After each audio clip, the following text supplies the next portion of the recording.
Αγαπητοί φίλοι, γεια σας. Σήμερα θα αφήσουμε πίσω μας το 19ο αιώνα και θα ασχοληθούμε με την σύγχρονη ιστορία και πιο συγκεκριμένα με την μεταπολεμική Ευρώπη. Ο Δεύτερος Παγκόσμιος Πόλεμος λοιπόν έληξε τον Σεπτέμβριο του 1945. Όλος ο πλανήτης και όχι μόνο οι στρατιωτικά ηττημένοι ήταν οικονομικά κατεστραμμένος και κοινωνικά σε αναταραχή. Πλέον οι σύμμαχοι, αφού είχαν εξαλείψει τον κοινό τους εχθρό, τις δυνάμεις του άξονα δηλαδή, έπαψαν να υποδίονται τους φίλους και επιδόθηκαν σε έναν αγώνα δρόμου για να διευρύνουν τις σφαίρες επιρροής τους πάνω στα ερείπια του πολέμου. Οι δύο πόλοι που δημιουργήθηκαν ήταν η Σοβιετική Ένωση και οι Ηνωμένες Πολιτείες.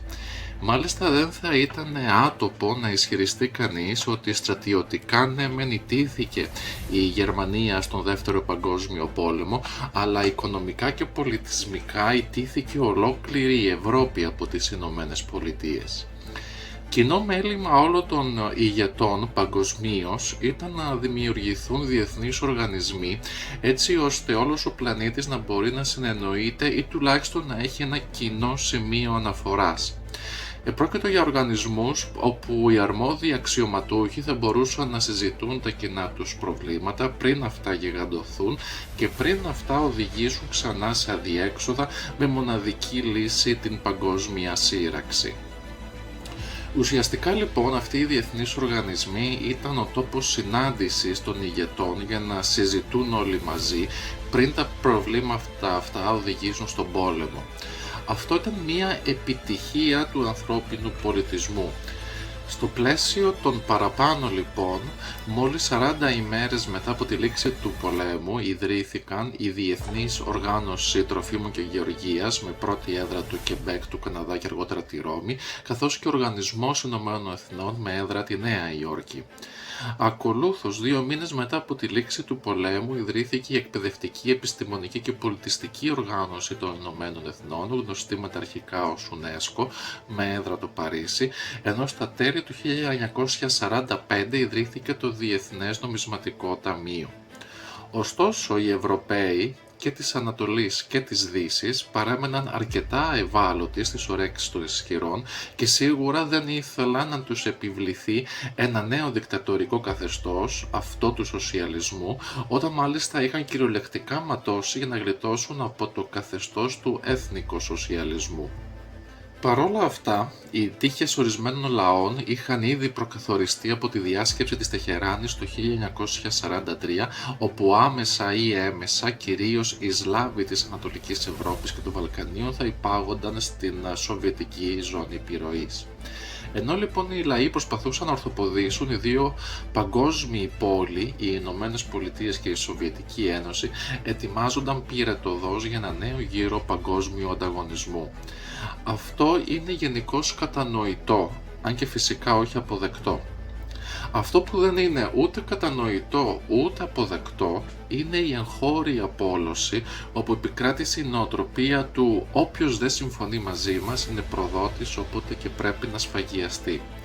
Αυτή η αντίληψη οδήγησε στην εμφύλια σύραξη με τυπική ημερομηνία της έναρξής της την 30η Μαρτίου 1946, δηλαδή την παραμονή των πρώτων μεταπολεμικών εκλογών στη χώρα, στις οποίες με επιλογή του το Κομμουνιστικό Κόμμα Ελλάδος δεν συμμετείχε. Τότε μια ομάδα κομμουνιστών με επικεφαλής τον Αλέξανδρο Ρώσιο σφαγίασε 9 χωροφύλακες και 2 εθνοφύλακες στο Λιτόχωρο. Τον επόμενο μήνα, τον Απρίλιο του 1946, ξεκίνησε μία ακόμη διάσκεψη στο Παρίσι, η οποία έληξε στις 12 Ιουλίου του ίδιου έτους. Σε αυτή συμμετείχαν οι Υπουργοί Εξωτερικών των Ηνωμένων Πολιτειών, του Ηνωμένου Βασιλείου, της Σοβιετικής Ένωσης και της Γαλλίας. Ο σκοπός αυτής της συνάντησης ήταν να καθοριστούν τα νέα σύνορα των ευρωπαϊκών χωρών στη μεταπολεμική εποχή. Οι πολιτισμικές αντιθέσεις μεταξύ Ανατολής και Δύσης ήταν μεγάλες και οι διαφωνίες μεταξύ των αντιστοίχων υπουργών ήταν οξείες. Έτσι, στο μόνο που κατέληξαν ήταν να διατηρηθούν τα προπολεμικά σύνορα μόνο 3 ανατολικοευρωπαϊκών χωρών, αυτά της Βουλγαρίας, της Ουγγαρίας και της Ρουμανίας, με εξαίρεση για την τελευταία, το βορειοανατολικό της τμήμα. Στη διάσκεψη των Παρισίων, και αφού οι ισχυροί του πλανήτη συζητούσαν για τα νέα σύνορα των ευρωπαϊκών χωρών, η ελληνική κυβέρνηση του Κωνσταντίνου Τσαλδάρη υπέβαλε τις αξιώσεις της για τη Βόρεια Ήπειρο, δηλαδή για την προσάρτηση της Βορείας Υπήρου στο ελληνικό κράτος, αφού ο ελληνικός στρατός την είχε απελευθερώσει στο πρόσφατο παρελθόν κατά τον Ελληνοϊταλικό πόλεμο του 1940-41. Ωστόσο, το θέμα αυτό δεν συζητήθηκε κατόπιν της έντονα αρνητικής στάσης της σοβιετικής αντιπροσωπείας.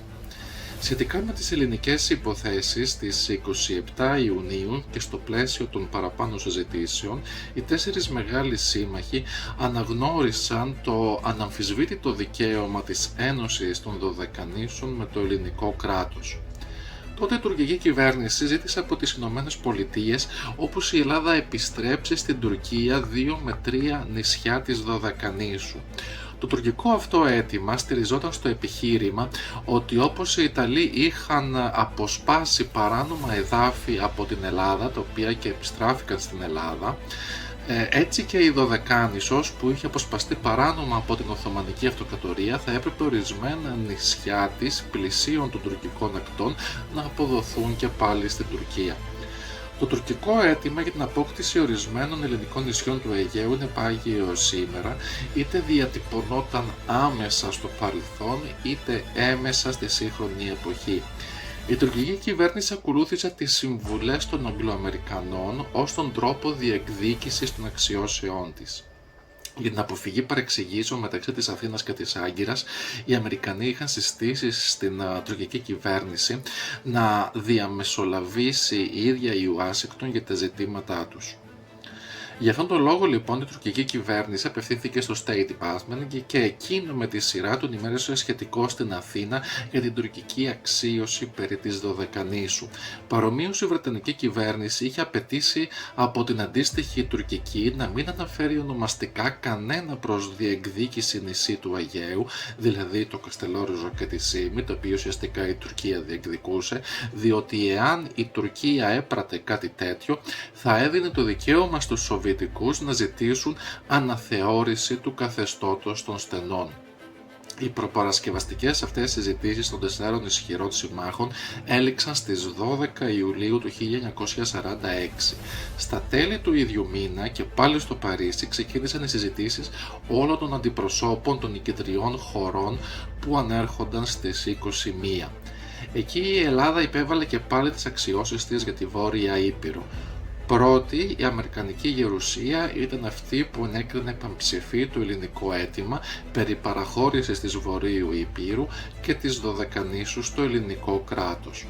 Στον αντίποδα, η Σοβιετική Ένωση, θέλοντας να εξισορροπήσει τις εξελίξεις υπέρ των δικών της κομμουνιστικών συμμάχων, παρότρινε τη βουλγαρική κυβέρνηση να φέρει εκ νέου στο προσκήνιο ένα πάγιο αίτημά της.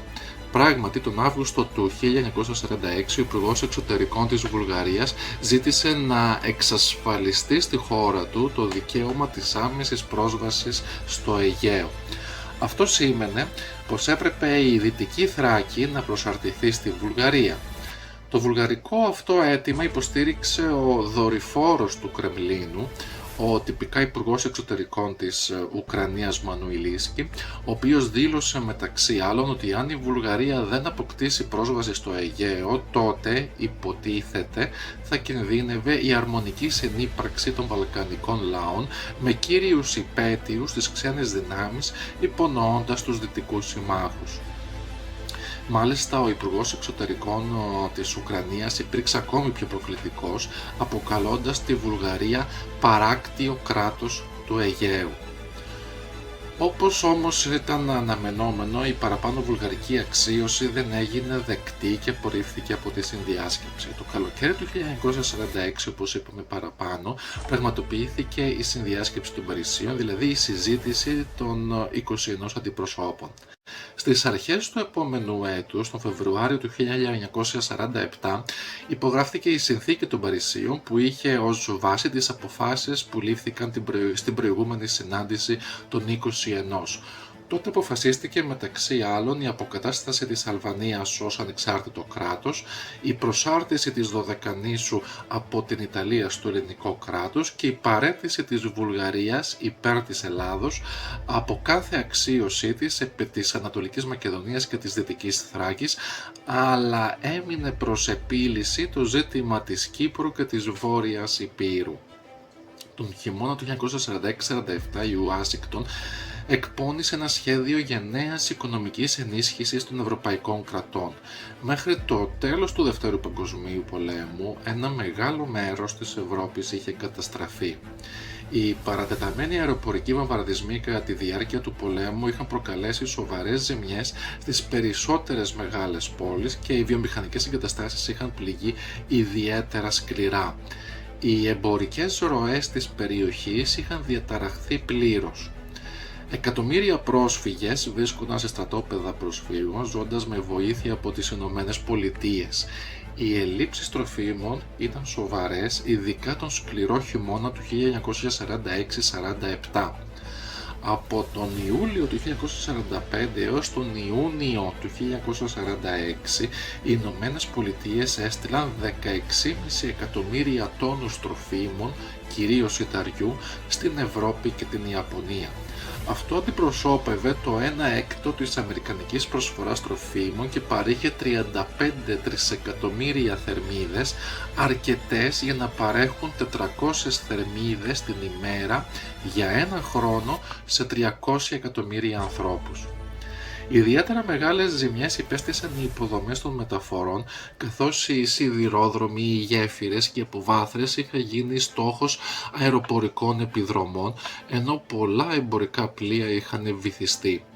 Αν και οι περισσότερες μικρές πόλεις και χωριά δεν είχαν υποστεί τόσες ζημιές, η καταστροφή των μεταφορών τα οδήγησε οικονομικά στην απομόνωση. Κανένα από αυτά τα προβλήματα λοιπόν δεν μπορούσε να διορθωθεί εύκολα, καθώς τα περισσότερα έθνη που συμμετείχαν στον πόλεμο είχαν εξαντλήσει τους οικονομικούς τους πόρους. Οι μόνες μεγάλες δυνάμεις των οποίων οι υποδομές είχαν μείνει σχεδόν ανέγγικτες από τον Δεύτερο Παγκόσμιο Πόλεμο ήταν αυτές των Ηνωμένων Πολιτειών και του Καναδά. Ήταν πολύ πιο εύπορες αυτές οι χώρες από ό,τι πριν από τον πόλεμο, αλλά οι εξαγωγές αποτελούσαν έναν μικρό παράγοντα στην οικονομία τους. Στην Ευρώπη η ανεργία και η έλλειψη τροφίμων οδήγησαν σε απεργίες και αναταραχές. Η γεωργική παραγωγή ήταν μειωμένη κατά 83% σε σχέση με το 1938, η βιομηχανική παραγωγή μειωμένη κατά 88% και οι εξαγωγές κατά 59%. Εξαιρέσεις ήταν το Ηνωμένο Βασίλειο, η Ολλανδία και η Γαλλία, όπου μέχρι το τέλος του 1947 η παραγωγή είχε ήδη αποκατασταθεί στα προπολεμικά επίπεδα πριν από το σχέδιο Μάρσαλ. Η Ιταλία και το Βέλγιο θα ακολουθούσαν μέχρι το τέλος του 1948. Στη Γερμανία την περίοδο 1945-46 συνθήκες στέγασης και διατροφές ήταν κάκιστες, καθώς η διαταραχή των μεταφορών, των αγορών και των οικονομικών επιβράδυνε την επιστροφή στην κανονικότητα. Στη Δύση οι βομβαρδισμοί είχαν καταστρέψει 5 εκατομμύρια σπίτια και διαμερίσματα, ενώ 12 εκατομμύρια πρόσφυγες από την Ανατολή είχαν συγκεντρωθεί στη Δύση, επιτείνοντας το πρόβλημα διαβίωσης. Επιπλέον, η διαίρεση της Γερμανίας σε ζώνες ελέγχου από τους συμμάχους διέκοψε τον εφοδιασμό με τρόφιμα της χώρας. Έτσι, η αυτάρκεια των Γερμανών πολιτών μειώθηκε από το 80% στην παραγωγή τροφίμων για όλη την προπολεμική περίοδο στο 50%. Η μείωση της παραγωγής τροφίμων σε ολόκληρη την Ευρώπη μπορεί επίσης να αποδοθεί και σε μια ξηρασία που κατέστρεψε ένα μεγάλο μέρος της καλλιέργειας ιταριού, ενώ ο βαρύς χειμώνας του 1945-46 κατέστρεψε το μεγαλύτερο μέρος επίσης της καλλιέργειας ιταριού την επόμενη χρονιά. Κατά τα πρώτα 3 χρόνια της συμμαχικής κατοχής της Γερμανίας, οι αρχές εφήρμοσαν στεναρά ένα πρόγραμμα στρατιωτικού αφοπλισμού στη Γερμανία με εμπάργκο εισαγωγών πρώτων υλών. Αυτή η πολιτική ήταν μέρος του σχεδίου Μόρκεντάου που εγκρίθηκε από τον Αμερικανό πρόεδρο Φρανκλίν Ρούσβελτ. Όμως τότε κατέστη αποδεκτό ότι όσο η γερμανική βιομηχανική ικανότητα παρέμενε αδρανής, η οικονομική ανάκαμψη της Ευρώπης θα καθυστερούσε.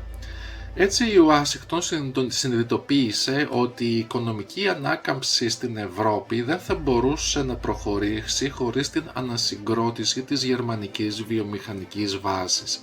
Επιπλέον, η ισχύ των ελεγχόμενων από τη Μόσχα κομμουνιστικών κομμάτων στη Γαλλία και την Ιταλία ήταν μια ακόμη αιτία που ανησυχούσε την Ουάσιγκτον.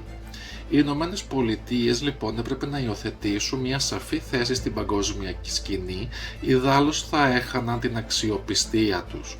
Αρχικά οι Αμερικανοί προσπάθησαν να προσεγγίσουν τον έτερο πόλο, τους Σοβιετικούς. Μετά από τον διορισμό λοιπόν του στρατηγού George Marshall ως Υπουργού Εξωτερικών Ηνωμένων Πολιτειών τον Ιανουάριο του 1947, αξιωματούχοι της Αμερικανικής κυβέρνησης συναντήθηκαν με τον Σοβιετικό πρώτο αναπληρωτή πρόεδρο του Υπουργικού Συμβουλίου Βιατσεσλάβ Μολότοφ για να τον πείσουν για μια οικονομικά αυτάρκη Γερμανία συμπεριλαμβανομένης μιας λεπτομερούς καταγραφής των βιομηχανικών εγκαταστάσεων, αγαθών και υποδομών που είχαν ήδη αφαιρεθεί από τους Σοβιετικούς και είχαν μεταφερθεί στη Σοβιετική Ένωση. Ο Μολότοφ απέτυχε να παράσχει απολογισμούς των Σοβιετικών περιουσιακών στοιχείων και γενικότερα οι Σοβιετικοί υιοθέτησαν μια τιμωρητική προσέγγιση, πιέζοντας για καθυστέρηση αντί για επιτάχυνση της οικονομικής αποκατάστασης της Γερμανίας. Τελικά, μετά από 6 εβδομάδες διαπραγματεύσεων, ο Μολότοφ απέρριψε όλες τις αμερικανικές και βρετανικές προτάσεις. Μάλιστα, ο πρώην Αμερικανός πρόεδρος και φανατικός αντικομμουνιστής Herbert Hoover ανέφερε χαρακτηριστικά ότι ολόκληρη η οικονομία της Ευρώπης είναι διασυνδεδεμένη με τη γερμανική οικονομία μέσω της ανταλλαγής πρώτων υλών και των μεταποιημένων προϊόντων. Η παραγωγικότητα της Ευρώπης, συνέχιζε ο Χούβερ, δεν μπορεί να αποκατασταθεί χωρίς την αποκατάσταση της Γερμανίας ως παράγοντα που συμβάλλει σε αυτήν την παραγωγικότητα. Παρομοίως, κυβερνητικοί παράγοντες της Ουάσιγκτον δήλωσαν ότι η πλήρης αναβίωση της γερμανικής βιομηχανίας, ιδίως της εξόρυξης άνθρακα, ήταν πλέον πρωταρχικής σημασίας για την αμερικανική ασφάλεια. Έτσι η Ουάσιγκτον εφήρμοσε τον αδειόμενο δόγμα της ανάσχεσης σε αντίθεση με εκείνο της υποχώρησης, ότι δηλαδή θα πρέπει να βοηθήσει ουσιαστικά τις μη κομμουνιστικές χώρες για να σταματήσει την εξάπλωση της σοβιετικής επιρροής. Υπήρχε όμως ακόμα κάποια ελπίδα των Αμερικανών ότι τα έθνη του Ανατολικού Μπλοκ θα μπορούσαν να ενταχθούν στο σχέδιο βοήθειας και έτσι να αποκοπούν από τον αναδυόμενο Σοβιετικό Μπλοκ. Αυτό όμως δεν συνέβη. Στις αρχές του 1947 λοιπόν, στη σχετική ομιλία του στο Κογκρέσο, ο Αμερικανός πρόεδρος Χάρι Τρούμαν δεσμεύτηκε ότι η χώρα του θα παρήχε σημαντική οικονομική ενίσχυση στα κράτη που θα επιθυμούσαν και θα αντιστέκονταν σε απόπειρες καθυπόταξης από οπλισμένες μειοψηφίες ή από ξένες πιέσεις. Φυσικά ο Τρούμαν εννοούσε τους κομμουνιστές και τις προσπάθειές τους να επιβληθούν επί των κρατών δια της βίας και πέρα των ζωνών επιρροής όπως αυτές είχαν καθοριστεί στην Τεχεράνη το 1943. Ο Τρούμαν, όπως και ο Μάρσαλ, ήταν της άποψης ότι η οικονομική σταθερότητα θα παρήχε πολιτική σταθερότητα στην Ευρώπη. Οι Ηνωμένες Πολιτείες λοιπόν θα μπορούσαν να προσφέρουν βοήθεια, αλλά οι ευρωπαϊκές χώρες ήταν εκείνες που θα έπρεπε να οργανώσουν οι ίδιες το πρόγραμμα για την ανάκαμψή τους. Με μια κομμουνιστική, αν και όχι σοβιετικού τύπου εξέγερση να απειλεί την Ελλάδα και τη Βρετανία οικονομικά ανίκανη να συνεχίσει τη βοήθειά της, ο Αμερικανός πρόεδρος ανακοίνωσε το δόγμα Τρούμαν στις 12 Μαρτίου 1947. Αυτό προέβλεπε την υποστήριξη των ελεύθερων λαών που αντιστέκονταν στις απόπειρες υποδούλωσης από ένοπλες μειονότητες ή από εξωτερικές πιέσεις, αφού προηγουμένως είχε κατατεθεί σχετικό αίτημα βοηθείας από τα ενδιαφερόμενα κράτη. Οι Ηνωμένες Πολιτείες είχαν ήδη δαπανίσει πολλά χρήματα για να βοηθήσουν την Ευρώπη να ανακάμψει. Πάνω από 14 δισεκατομμύρια δολάρια χορηγήθηκαν μόνο έως το τέλος του 1947 και δεν υπολογίζονται ως μέρος του σχεδίου Marshall. Μεγάλο μέρος αυτής της βοήθειας σχεδιάστηκε για την αποκατάσταση των υποδομών και την υποστήριξη των προσφύγων. Η Βρετανία, για παράδειγμα, έλαβε ένα έκτακτο δάνειο ύψους 3,75 δισεκατομμυρίων δολαρίων. Επίσης, τα Ηνωμένα Έθνη ξεκίνησαν μια σειρά από ανθρωπιστικές προσπάθειες ανακούφισης που χρηματοδοτήθηκαν σχεδόν εξ ολοκλήρου από τις Ηνωμένες Πολιτείες. Αυτές οι προσπάθειες είχαν σημαντικά αποτελέσματα, αλλά δεν διέθεταν κεντρική οργάνωση και σχεδιασμό και απέτυχαν να καλύψουν πολλές από τις πιο θεμελιώδεις ανάγκες της Ευρώπης. Παρομοίως, ήδη το 1943 λειτουργούσε η Διοίκηση Αρρωγής και Αποκατάστασης των Ηνωμένων Εθνών, γνωστή με το ακρονίμιο UNRWA, για να παρέχει βοήθεια στις περιοχές που απελευθερώθηκαν από τη Γερμανία. Η UNRWA παρήχε δισεκατομμύρια δολάρια και βοήθησε περίπου 8 εκατομμύρια πρόσφυγες. Μεταξύ αυτών ήταν και πολλοί Έλληνες Δωδεκανήσιοι που κατέφυγαν στη Συρία για να γλιτώσουν από τις Ιταλικές διώξεις μετά από το ξέσπασμα του Δευτέρου Παγκοσμίου Πολέμου. Στις 5 Ιουνίου του 1947, ο Μάρσαλ σε μια ομιλία του στο Πανεπιστήμιο του Χάρβαρντ έκανε αορίστως μια αναφορά στην οικονομική υποστήριξη της Ευρώπης. Επειδή το αμερικανικό κοινό θα ήταν αντίθετο με μια τέτοια ενέργεια, η ομιλία του Μάρσαλ δεν δημοσιοποιήθηκε εγχώρια. Μάλιστα πραγματοποιήθηκε και λογοκρισία στον τύπο όταν επιχειρήθηκε να δημοσιευθεί κάτι σχετικό στις αμερικανικές εφημερίδες. Ουσιαστικά η ομιλία του Μάρσαλ απευθυνόταν στους Ευρωπαίους.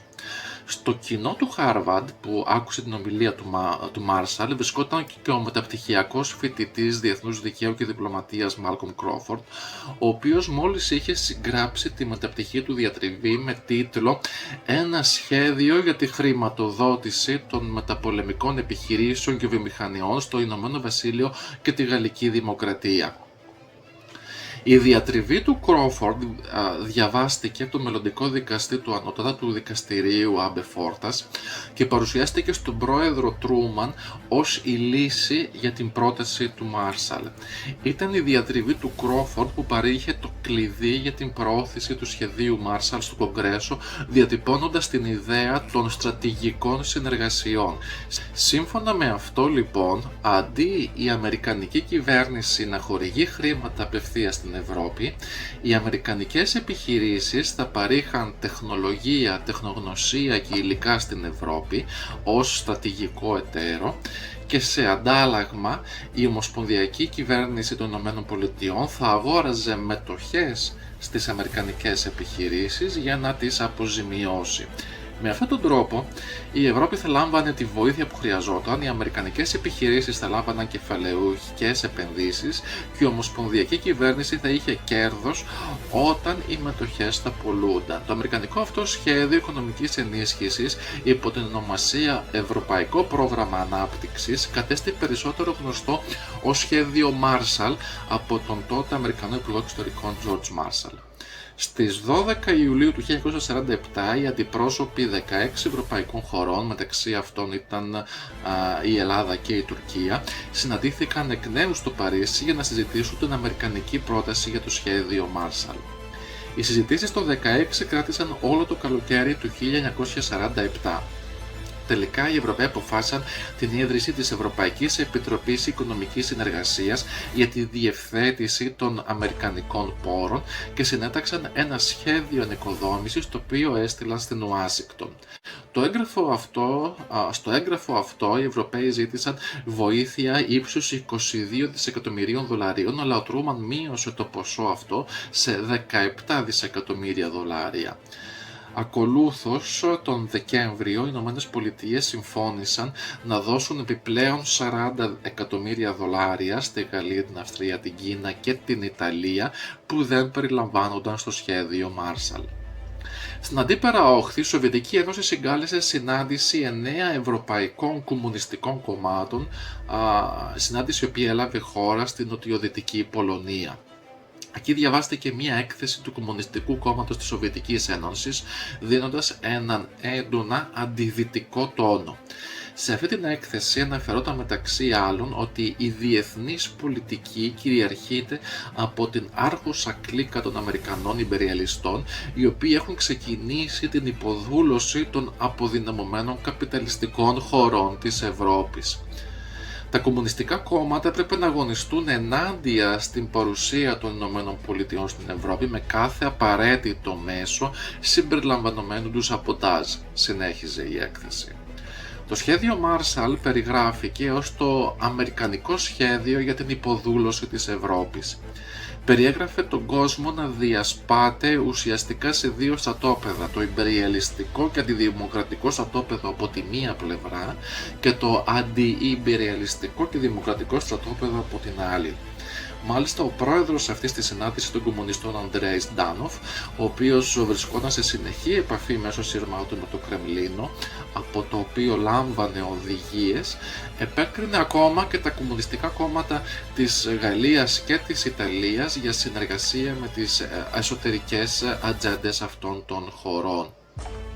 Ο Ντάνοφ προειδοποίησε ότι αν αυτά τα κόμματα της Γαλλίας, τα κομμουνιστικά κόμματα της Γαλλίας και της Ιταλίας συνέχιζαν να μην διατηρούν διεθνή επαφή με τη Μόσχα για διαβούλευση σε όλα τα θέματα, θα προέκυπταν εξαιρετικά επιβλαβείς συνέπειες για την ανάπτυξη του έργου των αδελφών κομμάτων. Ωστόσο, βάσει των κανόνων λειτουργίας του Γαλλικού και Ιταλικού Κομμουνιστικού Κόμματος, απαγορευόταν στους ηγέτες τους να αποκαλύψουν ότι ο Στάλιν ήταν εκείνος που το 1944 τους είχε δώσει εντολή να μην πάρουν αντιπολιτευτικές θέσεις.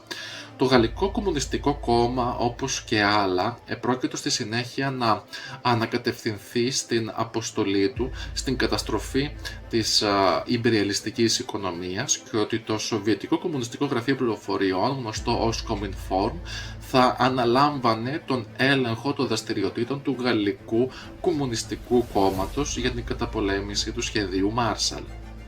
Μάλιστα, όταν ο Ζντάνοφ ρωτήθηκε για το εάν έπρεπε να προετοιμαστούν για ένοπλη εξέγερση όταν επέστρεφαν στην πατρίδα τους, αρνήθηκε να απαντήσει. Σε μια επακόλουθη συνομιλία με τον Στάλιν, ο Ζντάνοφ εξηγήσε ότι ένας ένοπλος αγώνας θα ήταν αδύνατος και ότι ο αγώνας κατά του σχεδίου Marshall επρόκειτο να διεξαχθεί με το σύνθημα της εθνικής ανεξαρτησίας. Στις Ηνωμένες Πολιτείες, οι μετριοπαθείς ρεπουμπλικανοί και οι δημοκρατικοί προσπαθούσαν να πείσουν τους φανατικούς συντηρητικούς ρεπουμπλικάνους να υπερψηφίσουν το σχέδιο Marshall στο Κογκρέσο. Το προπύργιο των τελευταίων ήταν οι Μεσοδυτικές Πολιτείες, των οποίων οι εκπρόσωποι ισχυρίζονταν ότι τα αμερικανικά χρήματα ήταν λίγα για να διορθώσουν μια τέτοια χαοτική κατάσταση, πως το εν λόγω σχέδιο θα δημιουργούσε πιο έντονη την παγκόσμια πόλωση μεταξύ καπιταλισμού και κομμουνισμού και πως τέλος γενικότερα οι Ευρωπαίοι ήταν ανάξιοι εμπιστοσύνης. Το γεγονός που προκάλεσε σοκ ακόμα και στους πιο ισχυρούς αντιπάλους του σχεδίου Marshall ήταν το κομμουνιστικό πραξικόπημα στην Τσεχοσλοβακία το Φεβρουάριο του 1948. Μετά από μία σειρά διαδοχικών εκλογικών ηττών των κομμουνιστικών κομμάτων της Γαλλίας και της Ιταλίας, διαφαινόταν και η συντριβή του Κομμουνιστικού Κόμματος της Τσεχοσλοβακίας, οπότε ο Στάλιν διέταξε τη δια της άμεσης βίας κατάληψη της εξουσίας στην Πράγα. Πριν από την ψήφιση του σχεδίου Marshall, ο πρόεδρος Τρούμαν και ο George Marshall ξεκίνησαν μία εκστρατεία ενημέρωσης της αμερικανικής κοινής γνώμης, κυριολεκτικά από την ανατολική ακτή στη δυτική. Ο σκοπός ήταν να επηρεάσουν την κοινή γνώμη προς την κατεύθυνσή τους και να ενημερώσουν τον απλό πολίτη για το τι ήταν το σχέδιο Marshall. Πέρασαν μήνες προσπαθώντας να πείσουν τους Αμερικανούς πολίτες ότι ο σκοπός τους ήταν δίκαιος και πως έπρεπε να αποδεκτούν τους υψηλότερους φόρους που θα έρθουν στο άμεσο μέλλον. Όμως η μεγάλη ύφεση του 1929 είχε αλλάξει καθοριστικά την οικονομική ψυχολογία εκείνης της γενιάς. Το σχέδιο Marshall μπορεί να το θεωρούσαν σε μια πράξη συμπόνιας ή συμπάθειας προς τις χώρες που αγωνίζονταν να ορθοποδήσουν μετά από το Δεύτερο Παγκόσμιο Πόλεμο, αλλά στους Αμερικανούς κυριαρχούσε ο φόβος μήπως βυθιστούν και πάλι σε μια νέα ύφεση. Τελικά οι προσπάθειες του Τρούμαν και του Μάρσαλ αποδείχθηκαν αποτελεσματικές. Έως το τέλος του πρώτου εξαμήνου του 1947, ένας στους δύο Αμερικανούς δεν γνώριζε τι ήταν το σχέδιο Μάρσαλ. Σε δημοσκόπηση στο τέλος του 1947, πλέον οι δύο στους τρεις Αμερικανούς γνώριζαν τι ήταν το σχέδιο αυτό και μέχρι τη στιγμή που αυτό κατατέθηκε στο Κογκρέσο για ψήφιση, υπήρχε γενική συνένεση σε όλο το αμερικανικό κοινό ότι αυτή ήταν η σωστή πολιτική τόσο για την Αμερική όσο και για τις χώρες που θα το λάμβαναν. Τελικά το σχέδιο Marshall υπερψηφίστηκε στο Αμερικανικό Κογκρέσο με μόλις 13 ψήφους κατά στις 13 Μαρτίου του 1948. Εκείνη την ημέρα, στη σχετική ομιλία του στο Κογκρέσο, ο Τρούμαν είπε μεταξύ άλλων το εξής χαρακτηριστικό: «Η κατάσταση στον κόσμο δεν είναι κυρίως αποτέλεσμα των φυσικών δυσκολιών που ακολουθούν έναν μεγάλο πόλεμο. Οφείλεται κυρίως στο γεγονός ότι ένα έθνος όχι μόνο αρνήθηκε να συνεργαστεί για την εγκαθίδρυση μιας δίκαιης και έντιμης ειρήνης, αλλά ακόμα χειρότερα προσπάθησε ενεργά να την αποτρέψει». Η παραπάνω δήλωση του Τρούμαν δίχασε τους Αμερικανούς γερουσιαστές, οι οποίοι ερμήνευσαν ο καθένας με τον δικό του τρόπο τη δήλωση του Προέδρου. Οι πιο χαρακτηριστικές αντιδράσεις ήταν αυτή του ρεπουμπλικάνου γερουσιαστή Φρέντερικ Σμιθ από το Οχάιο, ο οποίος είπε ότι ο Τρούμαν στην ουσία αποκάλυψε στο αμερικανικό έθνος ότι οι Αμερικανοί έχασαν την ειρήνη και πως όλη τους η πολεμική προσπάθεια ήταν μάταιη. Χαρακτηριστική ήταν και η δήλωση του δημοκρατικού γερουσιαστή Eugene Cox από την Τζόρτζια, ο οποίος ανέφερε ότι με την πολιτική του Τρούμαν οι Αμερικανοί δεν υπήρχε καμία προοπτική να κερδίσουν ποτέ τη ρωσική συνεργασία. Τελικά το Κογκρέσο, παρά τις επιφυλάξεις του, εφήρμοσε τα αιτήματα του Τρούμαν, κλιμακώνοντας περαιτέρω τον ψυχρό πόλεμο με τη Σοβιετική Ένωση. Ουσιαστικά το Κογκρέσο αντανακλούσε την κοινή γνώμη, η οποία αντιχούσε με το ιδεολογικό επιχείρημα ότι ο κομμουνισμός ακμάζει στη φτώχεια. Η αντίληψη αυτή μοιάζει αρκετά με τη δήλωση μιας σύγχρονης Ελληνίδας βουλευτού της αριστεράς, η οποία προσφάτως είχε δηλώσει ότι η κανονικότητα δεν είναι ποτέ ευκαιρία για την αριστερά. Ουσιαστικά οι Ηνωμένες Πολιτείες μετέφεραν 13,3 δισεκατομμύρια δολάρια, περίπου στη σύγχρονη εποχή 135 δισεκατομμύρια δολάρια, σε προγράμματα οικονομικής ανάκαμψης της οικονομίας της Δυτικής Ευρώπης. Η περίοδος ισχύως του σχεδίου θα ήταν τα 4 χρόνια. Οι βασικοί στόχοι των Ηνωμένων Πολιτειών ήταν η ανοικοδόμηση των περιοχών που είχαν πληγεί από τον πόλεμο, η άρση των εμπορικών φραγμών, ο εξυγχρονισμός της βιομηχανίας, η βελτίωση της ευρωπαϊκής ευημερίας και η πρόληψη της εξάπλωσης του κομμουνισμού. Στην πράξη, το σχέδιο Marshall πρότεινε τη μείωση των διακρατικών φραγμών και την οικονομική ολοκλήρωση της Ευρωπαϊκής Υπήρου, ενθαρρύνοντας παράλληλα την αύξηση της παραγωγικότητας και την υιοθέτηση σύγχρονων επιχειρηματικών διαδικασιών. Την ίδια περίοδο, την άνοιξη του 1948, οι συμμετέχουσες χώρες, δηλαδή η Αυστρία, Βέλγιο, Δανία, Γαλλία, Δυτική Γερμανία, Ηνωμένο Βασίλειο, Ελλάδα, Ισλανδία, Ιρλανδία, Ιταλία, Λουξεμβούργο, Ολλανδία, Νορβηγία, Σουηδία, Ελβετία, Τουρκία και φυσικά οι Ηνωμένες Πολιτείες, υπέγραψαν μία συμφωνία για την ίδρυση ενός κύριου φορέα συντονισμού της οικονομικής βοήθειας, την ίδρυση του Οργανισμού Ευρωπαϊκής Οικονομικής Συνεργασίας. Αργότερα αυτός ο οργανισμός μετονομάστηκε σε Οργανισμό Οικονομικής Συνεργασίας και Ανάπτυξης ή πιο γνωστός με τα αρχικά ΟΟΣΑ. Πρώτος γενικός γραμματέας του ΟΣΑ διατέλεσε ο Γάλλος οικονομολόγος Ρομπέρ Μαρζολέν, ο οποίος στο παρελθόν υπήρξε σύμβουλος επί των οικονομικών του Γάλλου Προέδρου Ντε Γκόλ και αργότερα ήταν ένας από τους προτεργάτες της Ευρωπαϊκής Οικονομικής Ένωσης, χρηματίζοντας πρώτος Ευρωπαίος Επίτροπος Οικονομικών. Η βοήθεια του σχεδίου Marshall κατανεμήθηκε μεταξύ των συμμετοχών των κρατών περίπου κατά κεφαλή. Ένα μεγαλύτερο ποσό δόθηκε στις μεγάλες βιομηχανικές δυνάμεις. Επίσης, κάπως περισσότερη βοήθεια κατά κεφαλήν κατευθύνθηκε προς τα συμμαχικά έθνη, με λιγότερη βοήθεια για εκείνα που ήταν μέρος του άξονα ή παρέμειναν ουδέτερα κατά τη διάρκεια του πολέμου. Έτσι, ο μεγαλύτερος αποδέκτης χρημάτων του σχεδίου Marshall ήταν το Ηνωμένο Βασίλειο, λαμβάνοντας περίπου το 26% του συνόλου. Ακολούθησε η Γαλλία στο 18% και η Δυτική Γερμανία στο 11%. Συνολικά περίπου 18 ευρωπαϊκές χώρες έλαβαν ωφέλη του σχεδίου. Η Αμερικανική κυβέρνηση δεν έδινε χρήματα απευθείας στις συμμετέχουσες χώρες, ώστε αυτές να μπορούν να αγοράζουν ό,τι πίστευαν ότι χρειάζονταν. Αντίθετα, οι Ηνωμένες Πολιτείες παρέδιδαν τα αγαθά και παρήχαν υπηρεσίες, κυρίως διατλαντικές μεταφορές, στις συμμετέχουσες κυβερνήσεις, οι οποίες στη συνέχεια πουλούσαν τα αγαθά σε επιχειρήσεις και ιδιώτες που έπρεπε να πληρώσουν την αξία των αγαθών σε τοπικό νόμισμα. Αυτός ο τρόπος λειτουργίας είχε τρία πλεονεκτήματα. Πρώτον, την παροχή αμερικανικών αγαθών στην Ευρώπη χωρίς πληρωμές σε δολάριο. Αυτό βοήθησε στη μείωση του χάσματος του δολαρίου με τα ευρωπαϊκά νομίσματα που στραγγάλιζε την ευρωπαϊκή ανοικοδόμηση. Δεύτερον, τα συσσωρευμένα κεφάλαια μπορούσαν να χρησιμοποιηθούν για επενδύσεις σε μακροπρόθεσμη ανοικοδόμηση, όπως συνέβη στη Γαλλία και τη Γερμανία, ή για την αποπληρωμή των πολεμικών χρεών μιας κυβέρνησης, όπως συνέβη στη Μεγάλη Βρετανία.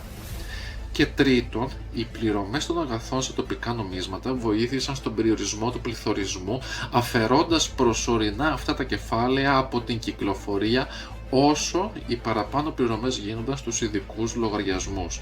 Τα ευρωπαϊκά έθνη είχαν σχεδόν εξαντλήσει τα συναλλαγματικά τους αποθέματα κατά τη διάρκεια του πολέμου και η βοήθεια του σχεδίου Marshall αντιπροσώπευε σχεδόν το μοναδικό τους μέσο εισαγωγής αγαθών από το εξωτερικό. Στην αρχή του σχεδίου αυτές οι εισαγωγές ήταν κυρίως τα απαραίτητα βασικά είδη, όπως τρόφιμα και καύσιμα. Αργότερα οι αγορές στράφηκαν προς τις ανάγκες ανοικοδόμησης όπως είχε προβλεφθεί. Τα τελευταία χρόνια, υπό την πίεση του Κογκρέσου των ΗΠΑ και με το ξέσπασμα του πολέμου της Κορέας, ένα αυξανόμενο ποσό της βοήθειας δαπανήθηκε για την ανάπτυξη των ενόπλων δυνάμεων της Δυτικής Ευρώπης. Από τα περίπου 13 δισεκατομμύρια δολάρια που είχαν διατεθεί μέχρι τα μέσα του 1951, 3,4 δισεκατομμύρια δολάρια είχαν δαπανηθεί για εισαγωγές πρώτων υλών και ημικατεργασμένων προϊόντων, 3,2 δισεκατομμύρια δολάρια για τρόφιμα, ζωοτροφές και λιπάσματα, 1,9 δισεκατομμύριο δολάρια για μηχανήματα, οχήματα και εξοπλισμό και 1,6 δισεκατομμύριο δολάρια για καύσιμα. Σύμφωνα με το σχέδιο αξιοποίησης των αμερικανικών κεφαλαίων, το 60% αυτών έπρεπε να επενδυθεί στη βιομηχανία. Η πιο επιτυχημένη εφαρμογή αυτού του σχεδίου έλαβε χώρα στη Δυτική Γερμανία. Μόνο τα χρόνια 1949-1950 το 40% των επενδύσεων στην γερμανική βιομηχανία άνθρακα προήλθε από αυτά τα κεφάλαια. Οι εταιρείες ήταν υποχρεωμένες να αποπληρώνουν τα δάνεια στην κυβέρνηση και εν συνεχεία τα χρήματα αυτά να δανείζονται εκ νέου σε άλλες κατηγορίες επιχειρήσεων. Αυτή η διαδικασία συνεχίστηκε μέχρι τα τέλη του 20ου αιώνα. Αυτό το ειδικό ταμείο, το οποίο εποπτευόταν από το Ομοσπονδιακό Υπουργείο Οικονομικών, είχε αξία άνω των 10 δισεκατομμυρίων γερμανικών μάρκων το 1971 και το 1997 είχε αξία 23 δισεκατομμυρίων μάρκων. Μέσω αυτού του συστήματος ανακυκλούμενων δανείων, το Ταμείο είχε μέχρι το τέλος του 1995 χορηγήσει δάνεια με χαμηλό επιτόκιο σε Γερμανούς πολίτες ύψους περίπου 140 δισεκατομμυρίων γερμανικών μάρκων. Με τον παραπάνω τρόπο η Γερμανία αξιοποίησε το 60% των κεφαλαίων από το σχέδιο Marshall. Το υπόλοιπο 40% των κεφαλαίων χρησιμοποιήθηκε για την αποπληρωμή του χρέους, τη σταθεροποίηση του νομίσματος και τις επενδύσεις σε υπηρεσίες. Αντιθέτως, η Γαλλία έκανε πιο εκτεταμένη χρήση των κεφαλαίων για τη μείωση του ελλείμματος του προϋπολογισμού. Στη Γαλλία και στις περισσότερες άλλες χώρες, τα χρήματα των αμερικανικών κεφαλαίων απορροφήθηκαν στα έσοδα της γενικής κυβέρνησης και δεν ανακυκλώθηκαν όπως στη Γερμανία. Αυτή είναι και μία από τις εξηγήσεις που μετέτρεψαν τη Γερμανία σε οικονομικό γίγαντα της Ευρώπης στις αρχές του 21ου αιώνα, παρά τις οικονομικές δυσκολίες που αντιμετώπισε η χώρα μετά από την ένωση της Δυτικής και της Ανατολικής Γερμανίας το 1990. Η ιδιαίτερη περίπτωση αποτέλεσε η Ολλανδία, η οποία χρησιμοποίησε μεγάλο μέρος της αμερικανικής βοήθειας για να ανακάμψει οικονομικά τις αποικίες της στην Ινδονησία, τις λεγόμενες Ολλανδικές Ινδίες. Όμως το 1949 και μετά από το ξέσπασμα της Ινδονησιακής Εθνικής Επανάστασης, οι Ηνωμένες Πολιτείες απείλησαν την Ολλανδική κυβέρνηση με διακοπή της χρηματοδότησης εάν αυτή δεν παραχωρούσε την ανεξαρτησία στους Ινδονήσιους. Γενικότερα κατά τα έτη 1948-51 οι χώρες που έλαβαν τα περισσότερα χρήματα ήταν το Ηνωμένο Βασίλειο με σχεδόν 3,3 δισεκατομμύρια δολάρια, η Γαλλία με 2,3 δισεκατομμύρια δολάρια, η Ιταλία με 1,2 δισεκατομμύρια δολάρια, η Ολλανδία με 1,1 δισεκατομμύριο δολάρια κτλ. Η Ελλάδα έλαβε 376 εκατομμύρια δολάρια μόνο στο πλαίσιο του σχεδίου Marshall, ποσό σχεδόν ίσο με εκείνο που έλαβαν η Δανία και η Νορβηγία. Η Ελλάδα, παρά τις προκλήσεις της εποχής, αποτέλεσε και πάλι την εξαίρεση. Η ανάκαμψη στην Ελλάδα άρχισε να σημειώνεται μετά από την διακοπή της χρηματοδότησης και όχι κατά τη διάρκεια της. Μέχρι το 1951 το εθνικό νόμισμα ήταν σχεδόν άχρηστο. Το ποσοστό ανεργίας ανερχόταν στο 17% και η εθνική οικονομία δεν ήταν ούτε κατά διάνοια κοντά στο στόχο μιας αυτοσυντηρούμενης οικονομίας. Αν και οι μακροπρόθεσμες επιπτώσεις των αμερικανικών κεφαλαίων αποδείχθηκαν ευεργετικές, ο τρόπος με τον οποίο διανεμήθηκε η βοήθεια ήταν πολλές φορές αντιπαραγωγικός. Μεταξύ των ετών 1947-49 η αμερικανική βοήθεια αποτελούσε περίπου το 25% του ακαθάριστου εθνικού προϊόντος της Ελλάδας και χρηματοδοτούσε το 67% όλων των ελληνικών εισαγωγών. Οι Αμερικανοί ηθήνοντες για την Ελλάδα είχαν πραγματικά μείνει άναυδοι, προσπαθώντας να κατανοήσουν τον ελληνικό τρόπο ζωής και σκέψης. Μάλιστα στις σχετικές εκθέσεις τους ανέφεραν χαρακτηριστικά ότι οι Έλληνες από την πρώτη στιγμή που έλαβαν τη βοήθεια παραβίασαν τον πρώτο κανόνα του Marshall, ότι πρωτίστως η Ευρώπη θα σώσει τον εαυτό της και όχι οι Αμερικανοί. Ωστόσο, η τελική ανάκαμψη της Ελλάδας μέσα από τις εσωτερικές πολιτικές αναταραχές και την εμφύλια σύραξη οφείλει πολλά στις άψογες προσπάθειες αυτών των λίγων που αφοσιώθηκαν στην εφαρμογή του σχεδίου Marshall. Η αλήθεια είναι ότι αμέσως μετά από την απελευθέρωση ο κρατικός παρεμβατισμός ήταν μία αναγκαιότητα, διότι το εθνικό νόμισμα ήταν αδύναμο και τα εθνικά αποθέματα χρυσού είχαν σχεδόν χαθεί. Επομένως, η μεταρρύθμιση Βαρβαρέσου το 1944 με τη συνεργασία της Τραπέζης της Ελλάδος επί διοικήσεως του ξενοφόντα Ζολότα ήταν μια αναγκαιότητα για τον έλεγχο των εισαγωγών της χώρας και την αντιμετώπιση των πληθωριστικών πιέσεων. Σε ευρωπαϊκό επίπεδο μέχρι το 1952, καθώς έληξε η χρηματοδότηση, η οικονομία κάθε συμμετέχοντος κράτους είχε ξεπεράσει τα προπολεμικά επίπεδα. Οι Ρεπουμπλικανοί κέρδισαν περισσότερες έδρες στο Κογκρέσο και ο πόλεμος της Κορέας έφτανε στο αποκορύφωμά του, επομένως αποφασίστηκε η μη περαιτέρω παράταση του σχεδίου Μάρσαλ. Για όλους τους δικαιούχους του σχεδίου Μάρσαλ η παραγωγή το 1951 ήταν τουλάχιστον 35% υψηλότερη από ό,τι το 1938. Κατά τις επόμενες 2 δεκαετίες η Δυτική Ευρώπη γνώρισε πρωτοφανή ανάπτυξη και ευημερία, αλλά οι οικονομολόγοι δεν είναι σίγουροι ποιο ποσοστό οφειλόταν άμεσα στο σχέδιο Μάρσαλ, ποιο ποσοστό έμεσα και γενικότερα πόσα θα είχαν συμβεί χωρίς αυτό. Ωστόσο, το σχέδιο Μάρσαλ αντικαταστάθηκε σε μεγάλο βαθμό από τον νόμο περί αμοιβαίας ασφάλειας. Αυτό το νέο σχέδιο έδωσε περίπου 7,5 δισεκατομμύρια δολάρια ετησίως μέχρι το 1961, όταν αντικαταστάθηκε από ένα άλλο πρόγραμμα. Όσον αφορά τις συνέπειες του σχεδίου Μάρσαλ στην αμερικανική κοινωνία, αυτό άλλαξε άρδιν την ιδεολογία του αμερικανικού έθνους. Προπολεμικά οι Αμερικανοί ήταν έντονα απομονωτιστές. Μεταπολεμικά και σταδιακά με την εφαρμογή του σχεδίου Μάρσαλ, οι Αμερικανοί άρχισαν να αποκτούν μια ολοένα και πιο έντονη διεθνιστική ιδεολογία. Ο σκεπτικισμός των Αμερικανών πριν από την εφαρμογή του σχεδίου Μάρσαλ άλλαξε στρατόπεδο τις δεκαετίες του 1960 και του 1970.